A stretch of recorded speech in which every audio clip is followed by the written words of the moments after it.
All right, let's dive right in. So to begin, you need a springform pan, a 9-inch pan, and you're gonna grease it up. I just do it the old-fashioned way with some butter on a paper towel. That's how my grandma always did it when I was a kid. Make sure you get the whole thing coated really well. Once your pan is coated, we're gonna be adding in some cocoa powder. That's again just gonna help with the sticking, and you're going to sift this in. So it doesn't really matter how much you use, a couple of tablespoons, just kind of eyeball it. Sift it all across the bottom as best as you can, just kind of spreading it out across. Then after that, we are going to flip the pan up and just kind of smack the sides to get the powder all the way around. You eventually kind of will get a system down for moving it around the edges. It takes a little bit of futzing, but in the end, you want to have the pan completely coated in a nice even layer of cocoa powder. And that is going to look just like this. The next thing we're gonna do is we're gonna melt 2 sticks of butter in a bowl. Just a medium-sized bowl here is fine, so just pop that in the microwave. And then after that, we are going to be adding in our chocolate chips, 14 ounces of chocolate chips. Dark chocolate chips is the preference here. You can go as dark as you want. And if you just let them sit for a little bit, they'll start to get a little bit melty, and then you can go ahead and start stirring them in. So you don't want the butter to the point where it's scorching or boiling when you melt it, but you do want them nice and hot because that is the only thing that is going to be melting the chocolate chips down. So you want to stir and stir and stir until they come out completely smooth. You can give it a little test with your finger if you want to. Make sure you're not feeling any lumps in there, and then of course lick your finger. That is if you aren't making this for company.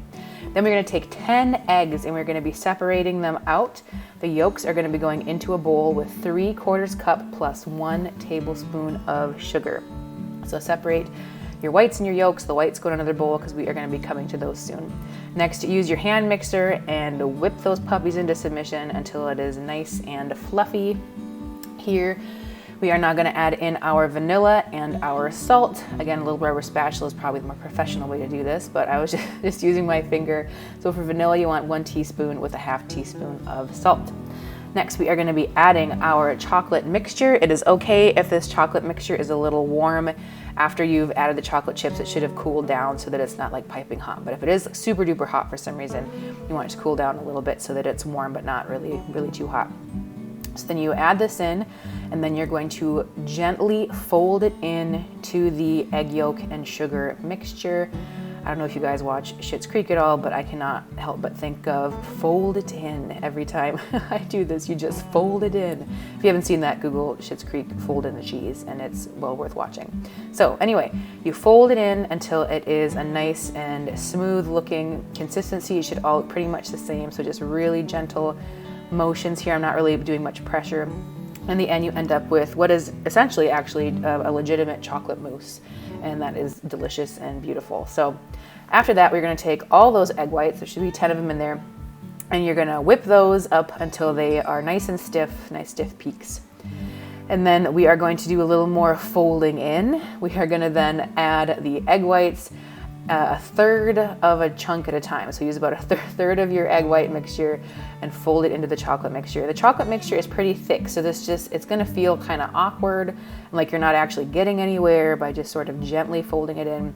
But I promise if you just keep it up and nice gentle folding motions, not too much pressure, you are eventually gonna end up with a more ubiquitous looking mixture, something like this. And just kind of finishing it up here.